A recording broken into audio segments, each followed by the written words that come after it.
is BISHI, and we are at the Tate Britain on our Facebook live stream.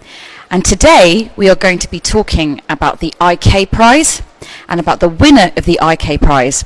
Joined with me is the producer of the IK Prize, Tony Guillan. How are you, Tony? Very well, thanks. How are you? I'm very well, thank you.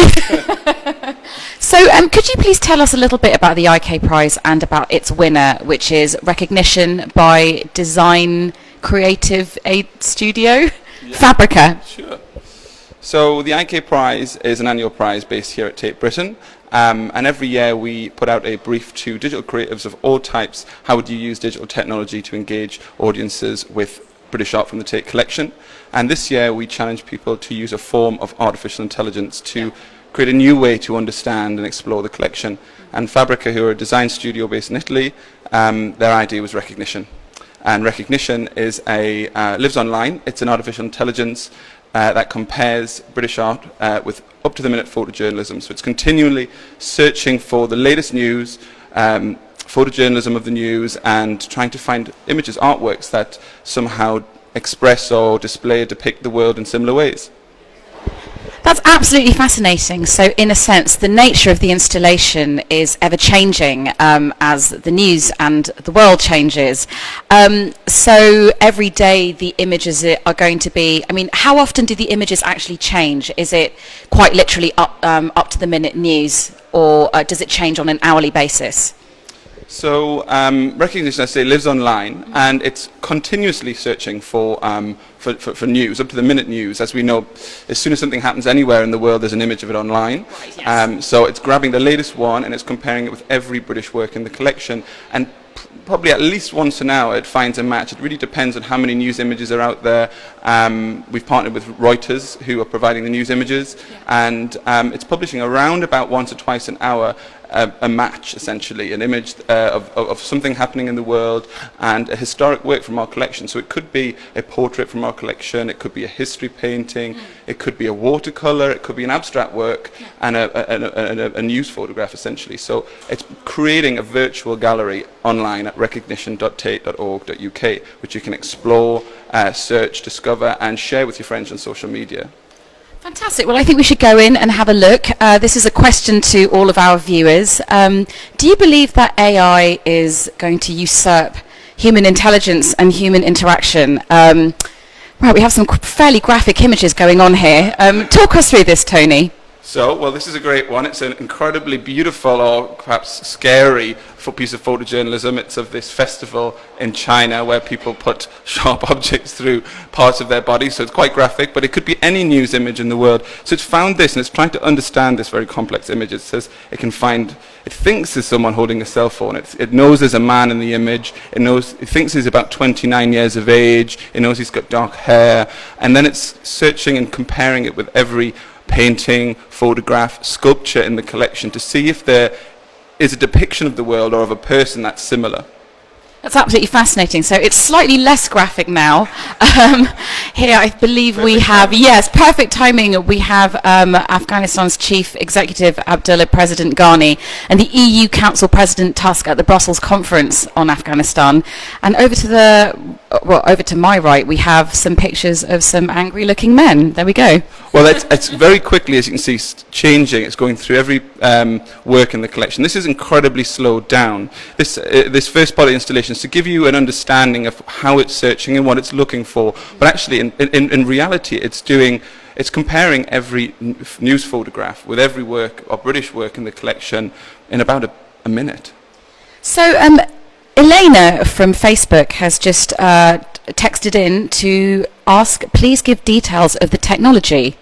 So recognition, as I say, is an artificial intelligence. And artificial intelligence is a very cutting-edge umbrella term for a group of technologies. And recognition is what the criteria by which it's searching. It's looking for objects. So it's a neural network, which means we've trained it, we've processed thousands of images from Reuters database. So it's looking for objects that it already knows. So it may have seen hundreds of glasses before. It now knows what a set of glasses are. It can recognize that. It also uses facial recognition. So it means it can identify a human face and work out its gender, its age, or try and estimate those. It's also looking for composition, color, it's pattern matching. It's also scanning all of the text and metadata it finds associated with each image at the source, and it combines all of those into a single algorithm to try and find similarities. It's in a way simulating the way a human brain works. We don't just look at someone and think, I'm only looking for the color of their eyes. We're thinking millions of things simultaneously. So it's a kind of crude simplification of the scatty, multiple way our human brain works. That's absolutely fascinating. And one thing that really excites me about this installation is that people who come and visit the installation, which is on until the 27th of November 2016, you can actually train the algorithm and create your own online gallery. Tony, could you take us through that?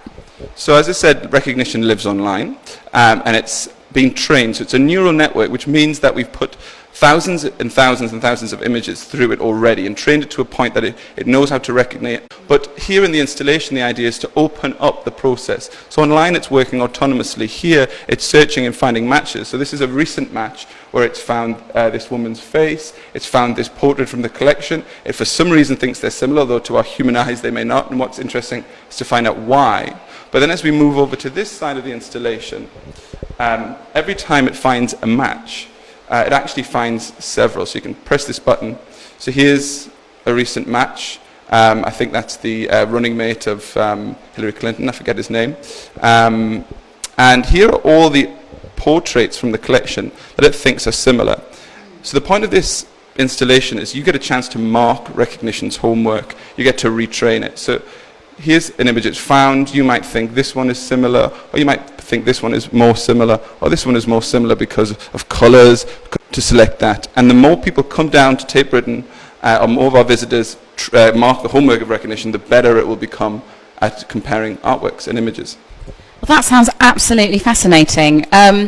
So just to let everybody know who's watching our live stream that recognition in the IK Prize will be on until the 27th of November 2016.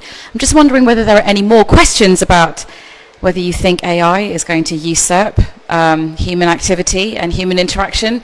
We're fairly positive that it won't, but, you know, maybe you disagree. Anyway, working our way back round to the front of the installation, I'm wondering quite if there will be any more truly graphic images, because that was pretty intense. So if you didn't drink your coffee, then you probably woke up there. Oh, right, we have another question. This is from Sergio. Is this controlled in any way? So online recognition has been trained over 5 months. We've processed, rather we fed it, all 70,000 digitized artworks from the Tate collection, but we've also given it millions of images from Reuters database. So it's been trained on those two data sets. It's learned to recognize faces, objects, isolate composition, recognize colors, based on those that training. So online it works autonomously. So online, when you go to recognition.tate.org, it's continuously producing matches in a virtual gallery on its own. Here in the installation, it's still working like that, but you get a chance to come in and retrain it by, as I say, looking at what it's matched and saying, well, actually, no, I would match it with this instead. And then it will learn, okay, this is more appropriate or more accurate composition, color, or expression. So really, by audience interaction and by audience participation, you are actually helping the installation to become better at its own job. Exactly. Fantastic. Well, right now, I think is that us wrapping up slowly? Absolutely. Are we slowly wrapping up? Oh, we have some cars. Oh, and we have the turbine hall. I mean, for me, it's absolutely fascinating to look at how we compose things, how we respond to things, how we react to things, and how technology can respond in accordance to this. It's been a fascinating project for me to get involved with. It's also something that I find very intellectually sexy. We have a question from Josiah. What is the inspiration behind this? Well, The inspiration behind the prize is to use technology and to experiment with ways that we can understand great collections of art. So that's Tate. That's why we set up the IK Prize. And we wanted to use AI because it's everywhere at the moment. You can't not engage with such a big topic. It's both a tool, but it's also a new context to view art, but also the world. You know, AI is going to revolutionize the digital space. It's going to revolutionize medicine. So it'd be interesting to engage with that. Is AI genuinely a form of understanding, intelligence, and can it then do the most human of things, which is art and emotions and expression? And what are the limits of that? And I think Fabrica's, the design studio who won the prize and who developed Recognition, their inspiration was exactly that, to see if you could apply something very, very empirical and very objective, like technology, artificial intelligence, to probably the most subjective subject of all, which is art and expression. Okay, and we've just had a question from Jeff. Could this be extended to other collections, for example, the National Portrait Gallery? What are your thoughts on this? Absolutely. There's no reason why Recognition couldn't be fed images from anywhere, whether it be artworks, whether it be other museums, whether it be photography, anything.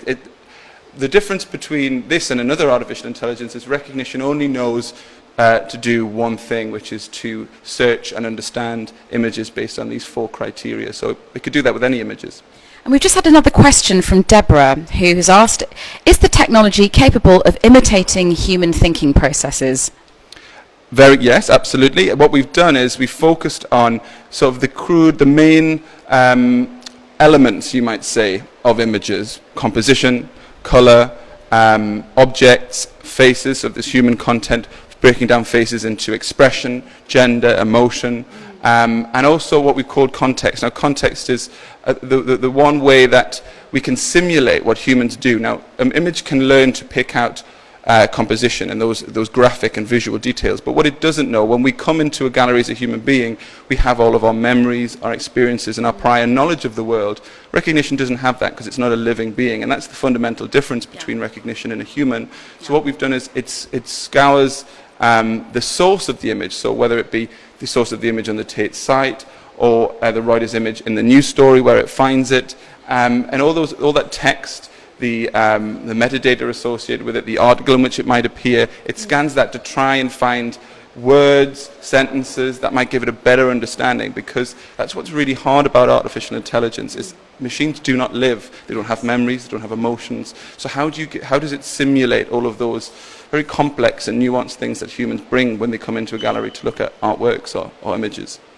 Yes, absolutely. And as I say, if you do want to come down and have a look at the installation, it's on until the 27th of November 2016. And you, the public, can help this installation become more better, more human, more emotional, more intelligent. I'd just like to thank you all for watching, and I'd like to thank Tony Guillan for being here today, talking us through this. Thank you, Tony. Thanks very much. And if you would like to look at it online, please go to recognition.tate.org.uk. And it's also a fantastic time to come down to the Tate Britain, as we have the Turner Prize on. I think we're going to go and have a sneak peek at that after now. So thank you very much. Have a wonderful day. And my name's BISHI, and it's been a pleasure hosting you all. Thank you.